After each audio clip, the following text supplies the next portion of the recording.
A new poll has eyeing the top issues at the top and whether or not they'll sway you in the election to come. So we want to bring in our panelists this morning, Nicole Brainer-Schmidt and Bobby Eberle. Welcome to you both. Thank you. Good morning. Well, according to that most recent study, we understand now that abortion has passed inflation as a top issue in the election for women under 40. I want to begin, Nicole, with your reaction to that, whether you believe the poll and what, if anything, should change or you expect to shift as a result.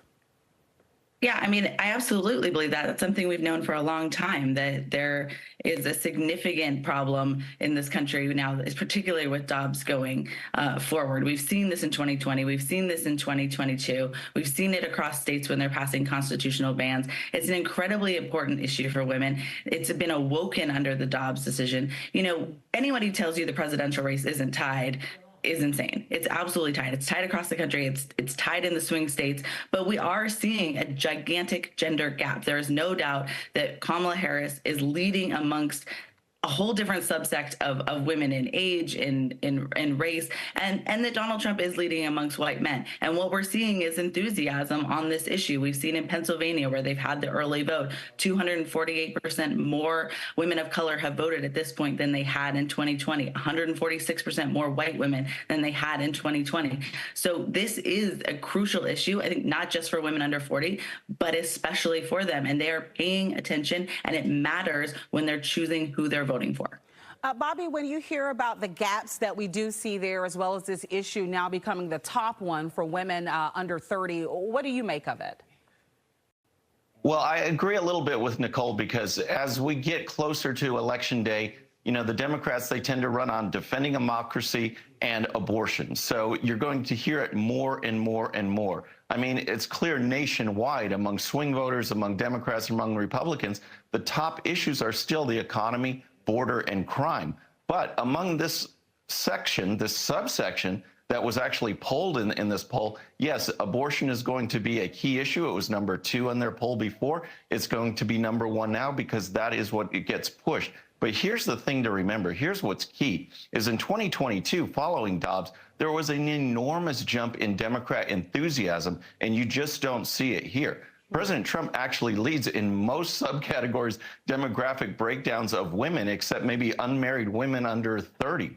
He is doing very well because these key issues, inflation, you know, paying your rent, paying for gas, paying for food, those are key issues that ultimately dominate. But in this poll that was sampled nearly twice as many Democrats to Republicans, it's clear you're going to see these results, but it's almost results that they wanted to see. Bobby, I'll stick with you here and then move to you, Nicole. We know that Governor Tim Walz and Senator Vance made appearances on shows over the weekend, including Fox News Sunday. I'm curious to know, what was the highlight for you in watching that, and one you believe will carry as we enter these final weeks of the campaign? Well, I think one of the things that it's on this theme, right? When J.D. Vance started on Fox News Sunday, they talked about young women and young single women and the burdens that are, you know, put upon them by the Biden and Harris administration. So it's key that that demographic is a highlight both for Harris Walz and for Trump Vance, because that is what will help them in these battlegrounds. Nicole's right. It's very close. It's nearly tied. And any demographic that they can reach, I mean, we've seen Trump and Vance reaching into Hispanics, reaching into black voters. This is a key demographic in these tight states, and bringing home these home issues, these kitchen table issues, is what's key to bringing those women over that Trump clearly lost in the last few election cycles. Nicole, do you believe that Trump can make any, you know, improvements when it comes to women under 30, particularly those who are not married?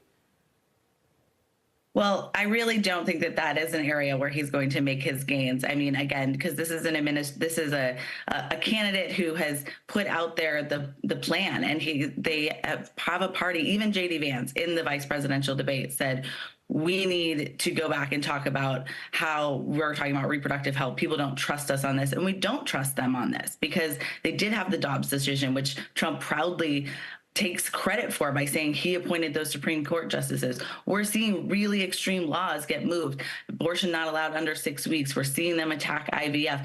Clarence Thomas has said they should go for birth control. There is a fear not just of what has happened, but what is potentially on the table. We've seen discussions of no-fault divorces. I mean, it just keeps going and going. So the reason there is a gender gap is because the women of this country are very concerned about the direction that they are going. And continuing to talk about women when they're not married as that being a problem doesn't lend itself to any love either. All right. Well, thank you so much to both of our panelists here, Nicole Brainer-Schmidt and Bobby Eberle. We appreciate you, and we look to have you on as we enter the final stretch of this race.